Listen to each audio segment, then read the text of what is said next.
Okay, we're going to get going. My name is Adam Greco, and I am the ringleader here for the Search Discovery Education community. Welcome, and thank you so much for joining. We're excited to have Jen Lasser and Eric Matisoff on today to talk about some of the cool new features that have been added recently to Adobe Analytics. I will say that for those of you who aren't on the East Coast, we are going through a little bit of a crazy hurricane monsoon. So Jen and Eric are both on the East Coast. So hopefully the weather will cooperate and we won't have any problems. So Jen, if you want to click forward. So just wanted to highlight a couple upcoming SDEC webinars that are going to be coming up related to Adobe Analytics.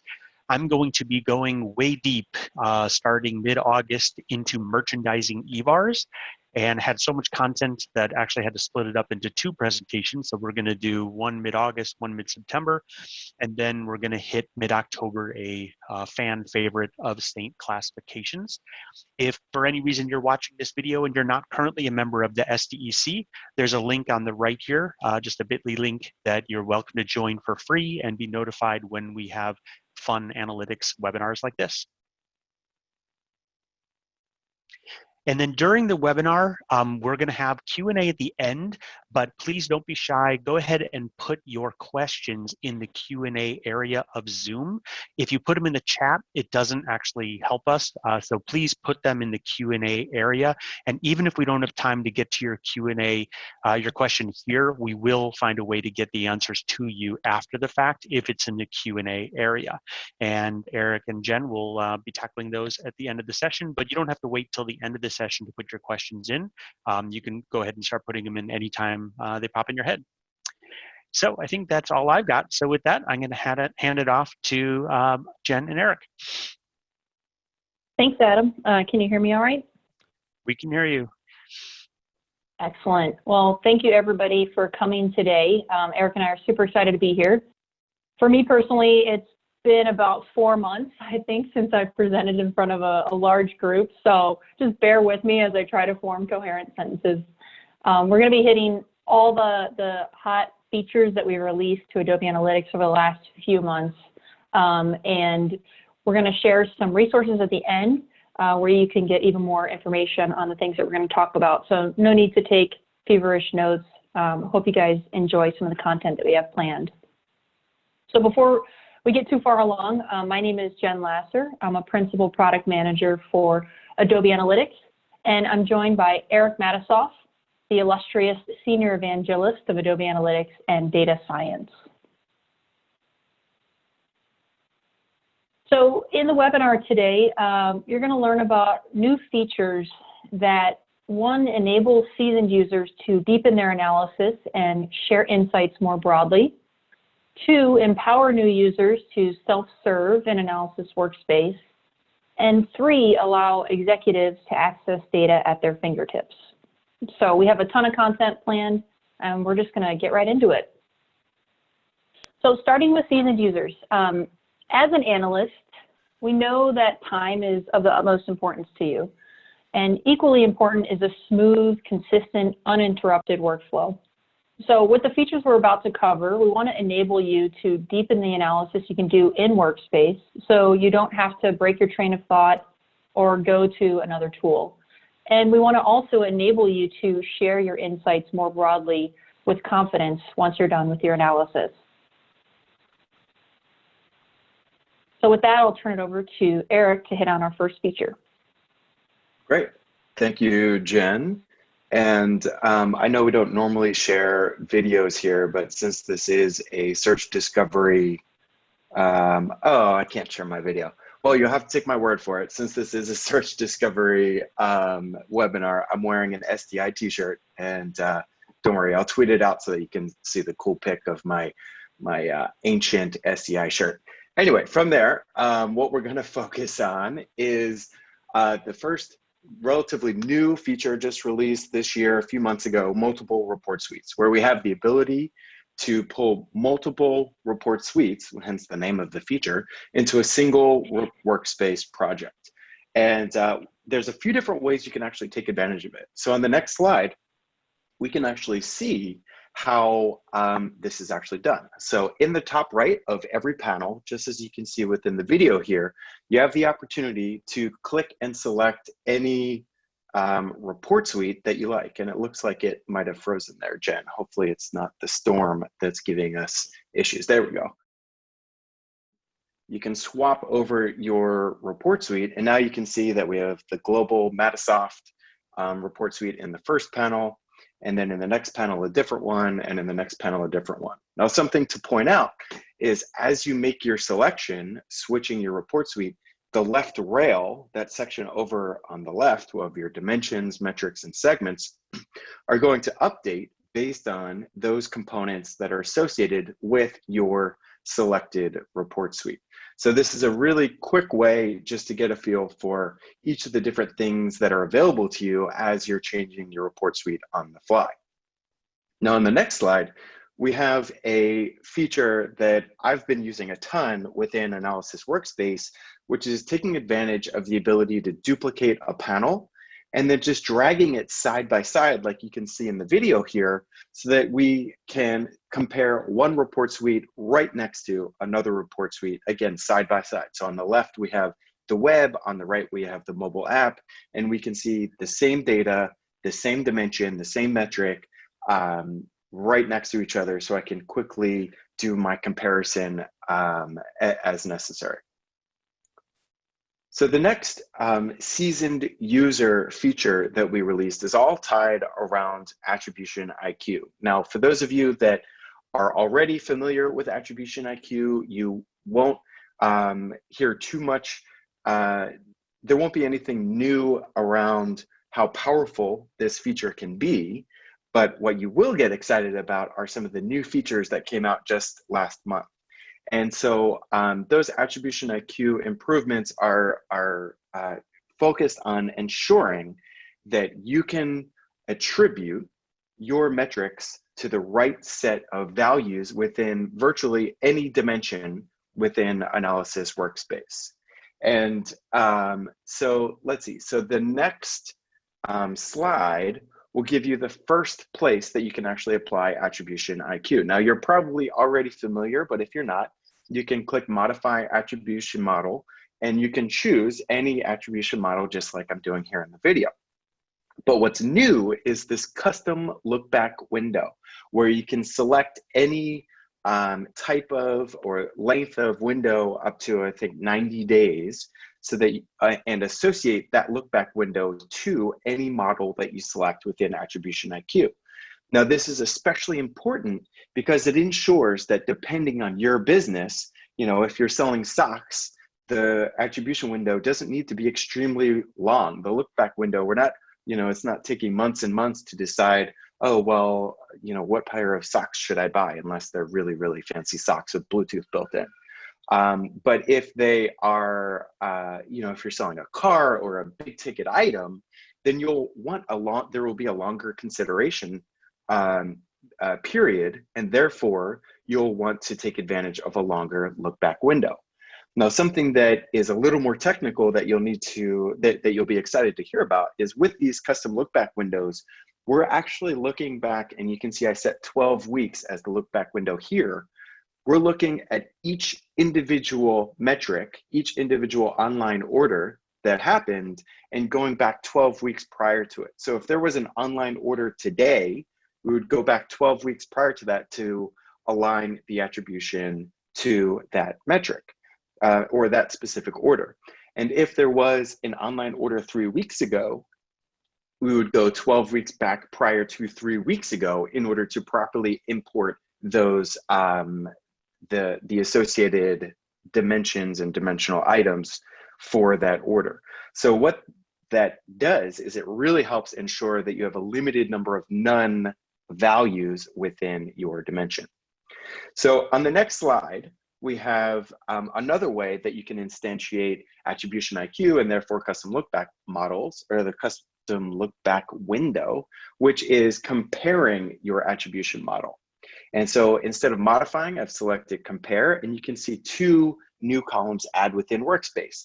One with your comparison column, and then also a percent change. So just another way to take advantage of custom look back windows.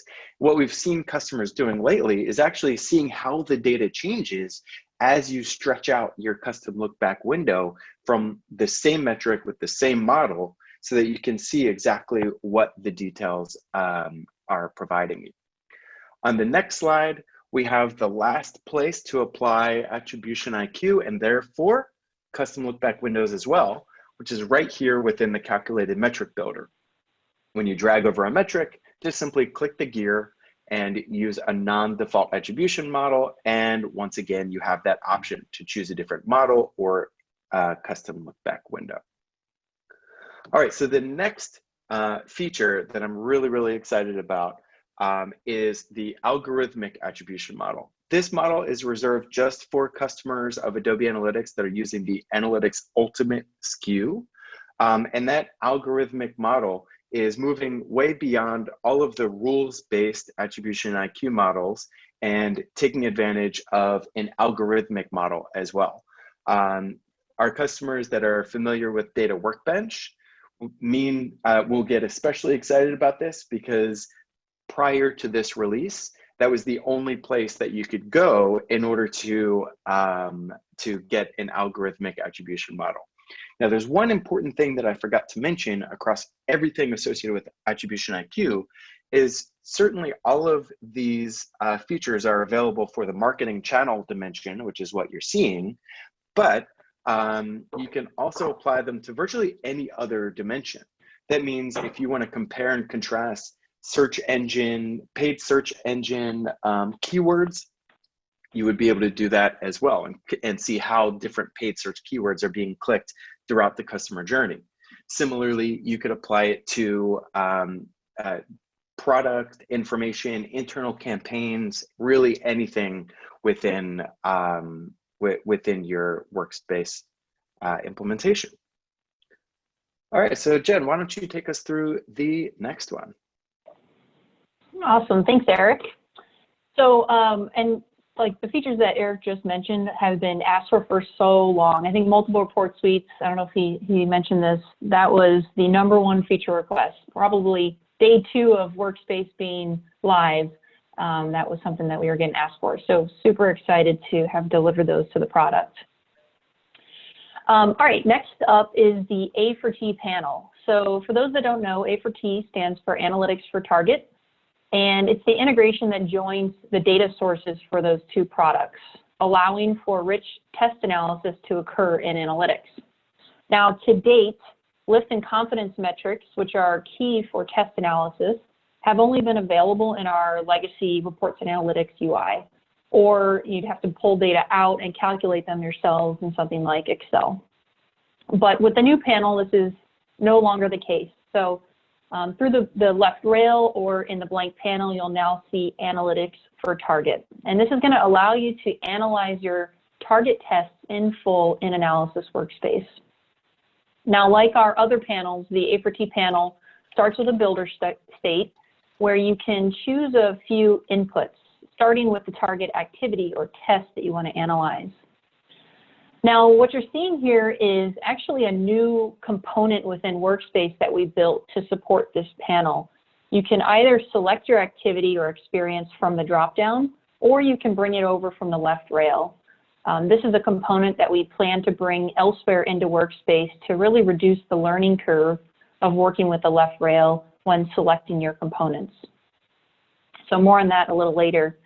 Once you've finished filling out your inputs here, you'll click Build, and a panel will be rendered for the information that you selected. So you can choose up to 3 standard success metrics, and for each one, we'll output a table, a conversion trend, and we'll repeat that for metrics 2 and 3. So you're seeing here the experience that is the control is bolded, and the variants are listed in the table. Now, the key columns that have been added to Workspace to support this analysis are lift and confidence. Lift compares the variance to the control, and confidence is the likelihood that the results would be repeated if the test was duplicated and run again. So we've applied conditional formatting so you can quickly eyeball this table and see which experience is driving the results that you're looking for. Down below, we've added in a conversion rate trend for each of those experiences across the metric. And as usual, the user can always change the granularity of this chart using the visualization setting shown here. Metrics 2 and 3, as I mentioned, are repeated down below in a table and a graph as well. So from here, this panel behaves just like any other panel in Workspace, and users can continue to build out additional analysis that will help analyze the test and pick a winner. I want to mention that in addition to the panel, we also have added more A4T data into analytics through the support of additional target activity types. Last month, we added support for auto-allocate tests, which are Sensei-based activity types in Target. And next month, we'll also be adding in support for auto-target tests as well. So this means that there's going to be even more target activities available to Workspace to analyze in this panel. So for those that have both Analytics and Target, hopefully this is very welcome news for you and you're able to analyze your tests even further within Workspace now. So utilizing all the great features that we just talked about, you're ready to now kind of share your insights out to your organization. Now, project sharing has always been available under our Share Project menu, but the recipients that you could share the project to were pretty much one size fits all. With new project sharing roles, we now give you the opportunity to put recipients into 3 different roles, depending on the project experience that you want them to receive. The Can Edit group is useful if you want to give recipients the ability to co-edit with you or co-manage the project so they can save their changes over your version or add more recipients to the share list. The Can Duplicate role will show you the experience that non-admins have really had to date. These folks can save as off of your project to create their own version, but they won't be able to save their changes to your version. They also can't modify the share list, but otherwise they have full control over the left rail and the interactions in the project that you share to them. The final role is Can View. And this is the most limited project experience you can give to somebody. This role is useful if you want to share a project to users that are either new to Adobe Analytics or Analysis Workspace, and you want them to just start getting familiar with data without overwhelming them with all the options in Workspace. Now, before I show you what each of those experiences look like, I also wanted to add that when we introduced these roles, we also enabled all users to be able to share to groups. So in the past, only admins could share to groups. Now, non-admins can share to groups that they are a member of, with the exception of sharing to all. So this should expand the ability of any editor to share to the right group, whether it be a single user or a group that's been defined. So let's take a look at what these roles look like when the project is opened. So a project was shared to me as an editor, and you'll see here that I can save over the project. I can further share the project by adding more recipients, and I can fully interact in the project as if it was one that I built myself. I have the left rail, and I can do all that I would need to do within the canvas in the middle. With the duplicate experience, there's a couple things that change. On its surface, it looks the same as an editor, but duplicators cannot save over the project, and they cannot further share the project to other recipients. And as I mentioned, this is the experience that non-admins had with shared projects to date. So this should be the most familiar to the large majority of your users. Now, the last role is the most visually different, and this is the View role, and also called Read-Only Projects. So this removes much of the interaction in Workspace and leaves just a little bit of interactivity, namely the drop-down filters that an editor has curated into the experience, as well as some other hover interactions within the project. We disabled the ability to change the report suite as well as the date range. The interactions we chose to keep in this experience are ones that largely won't change the data unless it's in a controlled way. So if the editor has built in a drop-down filter, then they have built in a controlled interaction that end user can then experience. So I'll talk about view-only projects in a bit more depth shortly, but these new roles are visible in the project list and the project manager. So if you're wondering what level of access you have to a project, you can always check it out there. And then you can reach out to the owner of the project, which is stated in the top right of the project when you're in Workspace, and ask them for a higher level access if you need it. All right, so let's pivot a little bit into some features that are helpful for enabling new users to self-serve. So, as analysts that are working with these folks, we know that there's many teams in your organization that may be coming to you to provide data to them to support their decision making. And more often than not, those teams come to you with questions and ask for help rather than trying to answer the questions on their own or look at the data on their own. So with these features, we really want to empower you as analysts to enable new users of Analysis Workspace to self-serve and start answering the questions they have of data on their own. So we just talked about view-only projects, but I wanted to start this section by reiterating that. We recommend sharing projects as view-only to this group of new or novice users. It really limits the things they can do in Workspace so they don't become overwhelmed. We know Workspace has a higher learning curve, and the left rail definitely contributes to that. Having to not only learn a new tool, but also learn a new set of data and data structure and how to bring things in to build a table can be a lot. So with view-only projects, it really provides these users with a much more simplified approach to just getting data insights.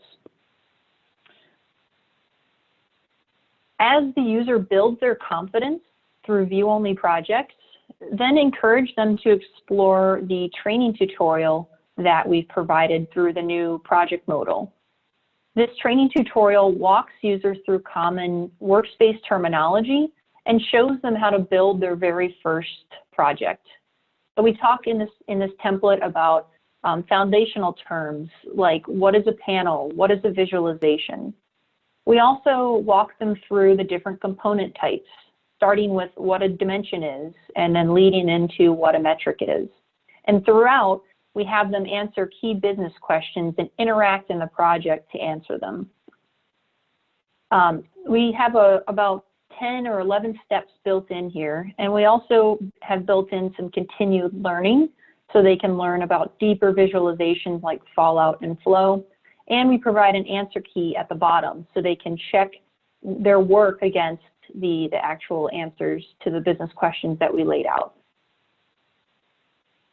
One tip, if you're an analyst on the call, is that you can save versions of this template. So we've put it in here based on just out-of-the-box data, but you can go ahead and modify it to meet your business needs. So if there's specific EVARs or metrics that relate more to your business, go ahead and modify the template and then save it as a template. And this will pop it into the new project list as a custom template. So rather than starting from the one Adobe provided, instead you could have your users start from the custom templates that you've built. And notice here we've created a few different ones depending on the use cases and the business questions that need to be answered. One for internal search analysis and another for marketing analysis.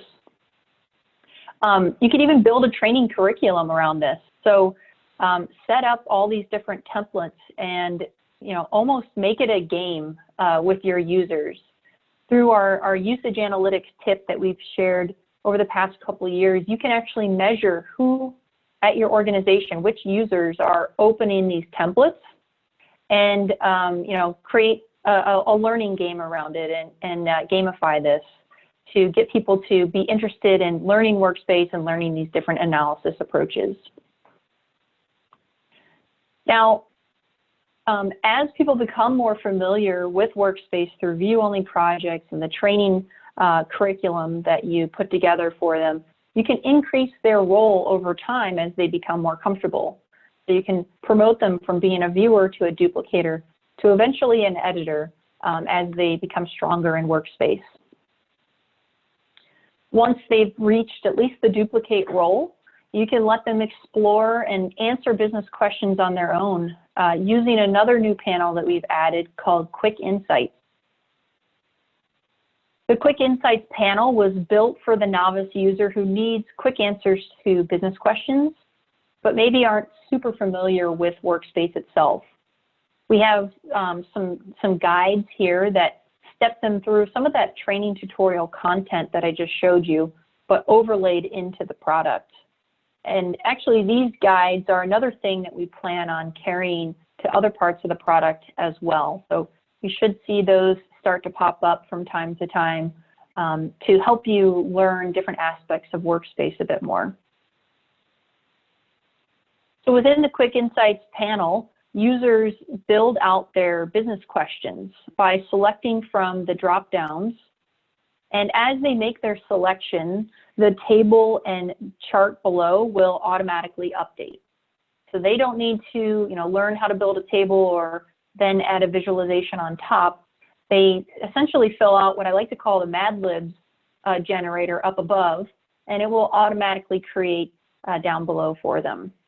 They have the option to add segments as well, choosing between stacking or combining the segments or comparing them side by side.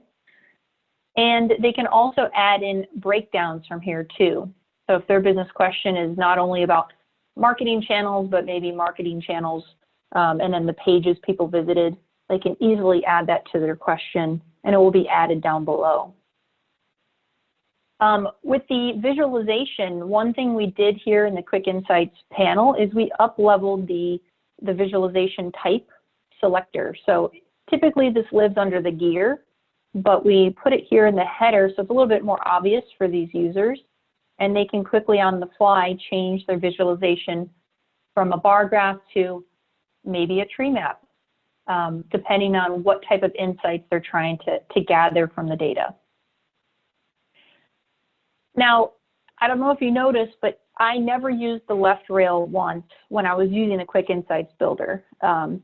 We really, like I mentioned earlier, want to try to make Workspace more intuitive where we can.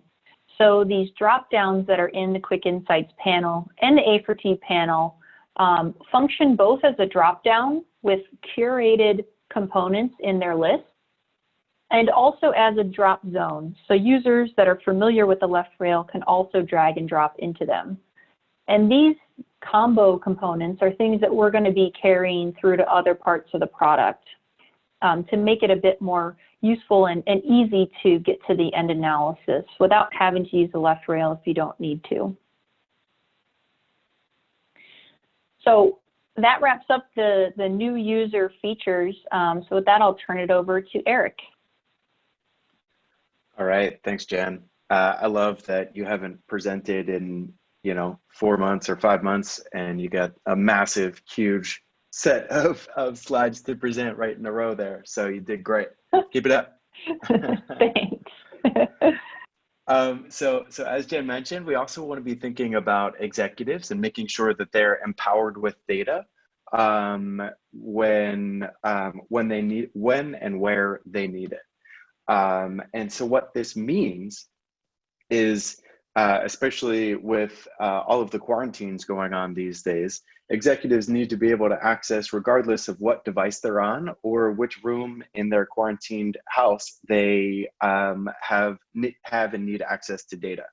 And so the really exciting set of new features and really basically its own product that was just released earlier this year is our dashboards mobile application. So on the next slide, I'll give you a quick walkthrough starting from the iOS homepage.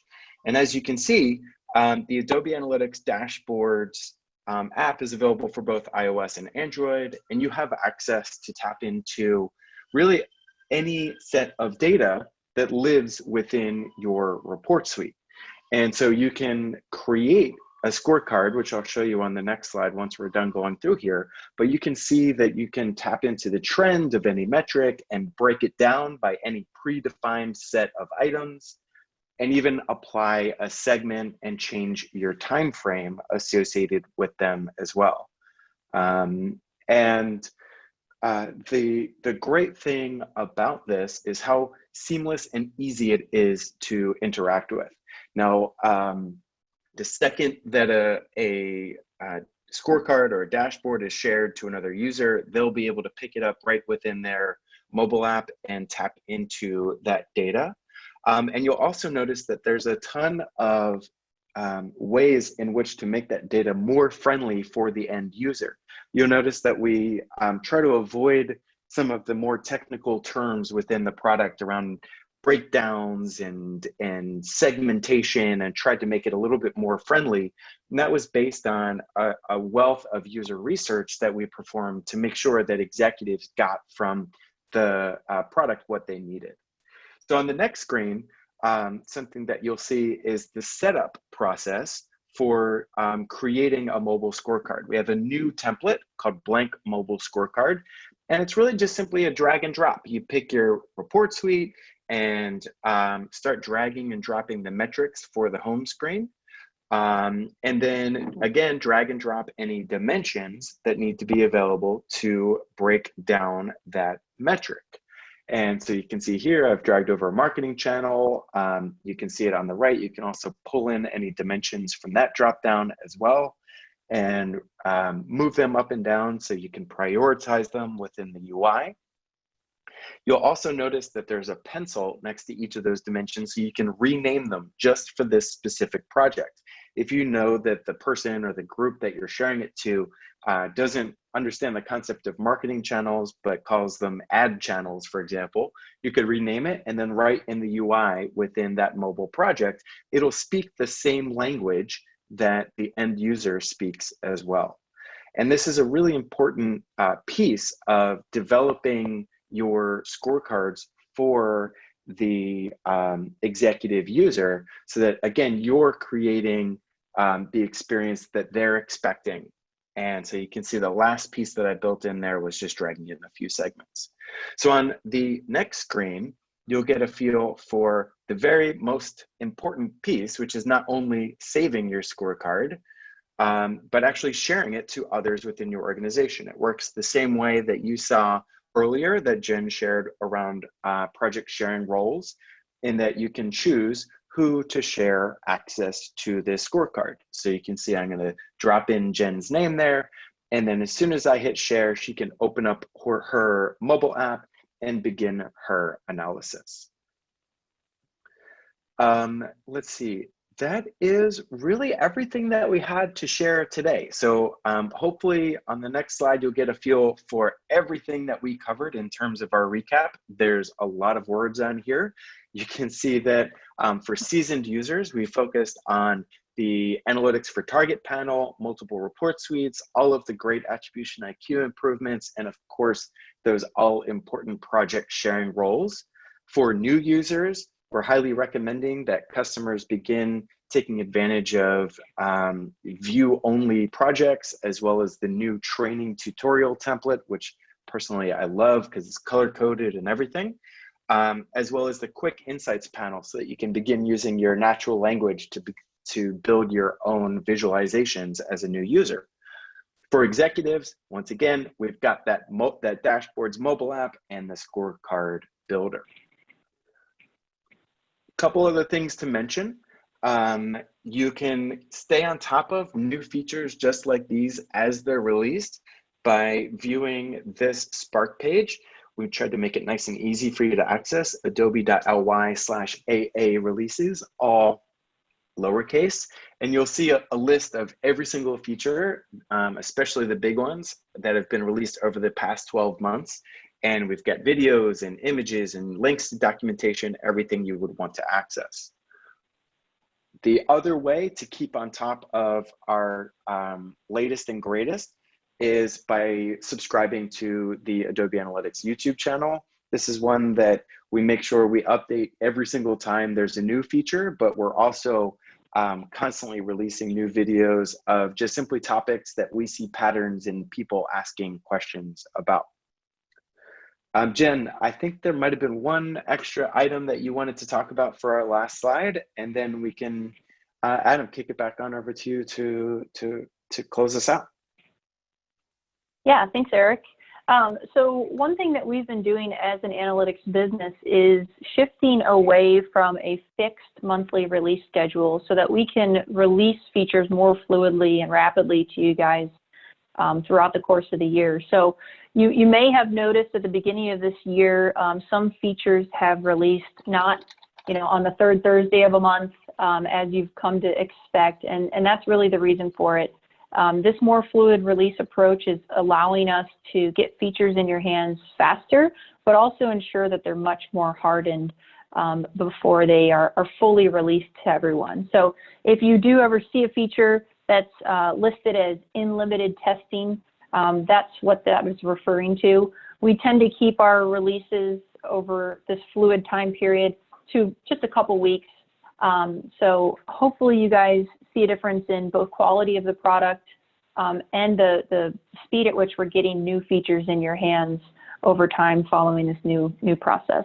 So thank you so much again for your time and for coming. And Adam, we'll turn it back over to you to open it up for questions. Awesome. Well, thank you so much, Jen and Eric. This was a first for me. You guys are in a monsoon and I have a sunny day here in Chicago, and I actually lost internet. So I lost the ability to see some of the questions that came in, but Eric and Jen have been awesome at already answering some questions online. So what I thought I might do is, Jen and Eric, are there any questions that you answered already that you think would be worth repeating before we dive into some new ones? I don't know if you want to take a quick scan and see if there's ones I'm going to scan through apply to everybody. We were furiously trying to answer questions while presenting, so I'll have to remember if there's anything else that's worth sharing. Well, I'll shout out one or two while we've got it, unless, Jen, there's one you want to talk about. Yeah, there's one around the AFT panel, and are there plans to allow AFT panel to leverage non-standard metrics, which I think means calculated metrics?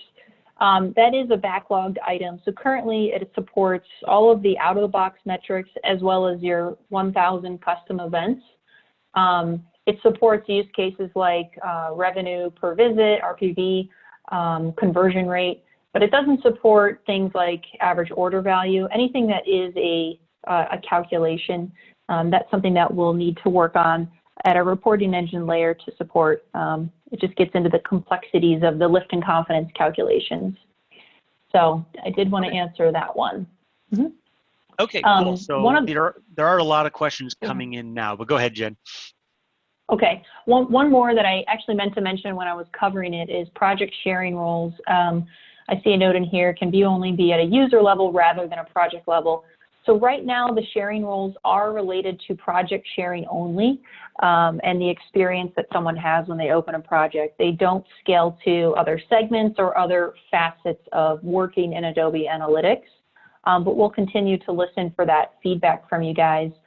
In the meantime, your user management of, setting someone up as an admin or a non-admin and giving them different product profiles is going to be the primary way to control their level of access to analytics. So Jen, related to that, we just got a question. Yeah, on sharing roles, if I get an alert, the report linked is now a view-only project. Is that a bug or a feature? I miss being able to drag items into these tables. So great question. If you receive a project link and you are not explicitly shared to or put into a role, if you're an admin, you will get the can edit experience by default. If you are a non-admin, you will get the can duplicate experience by default. We actually released with can view being the default, but we heard very quickly that that was not the right decision. So within maybe 4 days of release, we changed that behavior. So if you are receiving a link and you see can view and the person did not share it to you that way, then that is a bug. But we haven't heard about that since release. So definitely check back and see if that's still your experience. So Jen, there seems to be a couple of questions, Jen and Eric, about folders. One is highlighting the folders question. It'd be really great if we could organize in folders, and someone else had said we have 400 dashboards. Do you have any advice on organizing? Eric, I'd be curious about your advice for organizing, but I can say from a product perspective, we are exploring new ways to show the workspace project list. I can't promise folders, but we know organization is super top of mind for you guys, so it is for us as well. And today, we do recommend using tags to group your projects together. And we'll be working tags more into that landing page as we iterate on it further. Yeah, that was exactly going to be my recommendation too. Jen was starting to think about taking advantage of tags today, even setting a organization-wide standard for how projects should be defined, and then having admins go in occasionally and just making sure, okay, are they following that standard? Adam, actually, I'd be kind of curious if that's something that you've been bumping into, you know, with your history working within Workspace and the Adobe Analytics world as well, if you've got anything to add. Yeah, I mean, I definitely think people underutilize tags, and there's a blog post that I even wrote many years ago around actually tagging the elements that are within either a project or a calculated metric or a segment with the elements in them, because then you can actually do a search by tag and say, I want to look for any project that has, for example, success event 1 or success event 10. And then it's a little bit of work up front, but it really pays dividends down the road. But I agree with what you guys are saying. Just it's kind of a governance thing. So one other question that came in is someone's really loving the A for T in Workspace, and they just wanted to clarify, did I hear that auto allocation is now available for A for T campaigns? Yes, you did, Chris. We're super excited that auto allocate traffic allocation within Target, those activities are now available for A for T, and a quick glimpse into a release very, very, very soon, I think later this month. You'll also see auto target activities available for A for T as well, which we're really, really excited about. Another comment came in is scorecards have a unique view of that allows you to dive further into a single metric. Are there thoughts to bring that type of interaction into Workspace projects as well? So I think they're saying that they like the mobile experience that you guys created that you just showed. Is there a way to have something similar in Workspace? Oh, that's a good question. So that's one that today is possible through, or is mostly possible through virtual report suites, giving you the opportunity to rename components. Though I think we took it a little bit of a step further within the mobile app, the dashboards app there. So hopefully a virtual report suite, if you kind of click through as you're creating it to the curation step within virtual report suites, you should be able to see the opportunity to rename some of the components that you drag and drop into that virtual report suite. So that's certainly one way to take advantage of that common language concept. But in terms of renaming, for example, segments to filters or something like that, that isn't something that's available today. Another question we have here is there a way to change the default report suite that populates data in a new Workspace report? So the report suite that we select right now is based on recency. So the most recent one that you've used is the one that will auto-populate. Currently, there's no way to set your default report suite, but we are exploring adding in user permissions to control various things throughout Workspace, including what you want your default suite to be. So that's something we're researching. And then another question, are there plans to allow for A for T panel to leverage non-standard metrics? And then someone also added to that, what about plans for custom metrics performing calculations or looking at orders specifically segmented by the product being purchased? Currently hinders us from using this panel today despite really wanting to do so. I'll admit I lost you somewhere along there. There was a few questions in that. The first one I mentioned earlier, though, the calculated metrics are not currently supported. That is something that we would have to improve on our back end. So at the moment, use cases like conversion rate and revenue per visitor are supported, as well as your 1,000 custom events and all the out-of-the-box data points. Okay, and then the most popular question, which I think might be a little bit unrelated to the content, but it got a lot of votes up here, is are there plans to improve real-time to make it actual real-time features? So I know it's not related to this release, but that's the most popular question. Yeah. So real-time is something that we do eventually want to integrate into Workspace, but given the focus right now on Adobe Analytics integrating with the Experience platform and standing up Customer Journey Analytics, which is our new product that works with cross-channel data, I think we're going to be focusing there. If there's ways that platform can help power real-time use cases, we're certainly going to be exploring them. Okay, well, I think the rest of the questions are ones that I'll provide you. I think it's always, whenever people get Jen and Eric on a line, they always want to ask every feature that they want, and so I know what it's like to be Eric and Jen. So I think I wanted to kind of focus on the questions that were related to what you shared today. But I will go ahead and share the full set of questions with Eric and Jen, and they'll have an opportunity to answer those. So once again, I really want to thank you both for joining. Amazing new features in Adobe Analytics, and we're really excited to take advantage of some of these. And thank you both so much for coming on to the SDEC and sharing your wisdom. Our pleasure. Thank you so much, Adam. Thanks everyone for joining. Thanks everyone. Okay, bye everyone.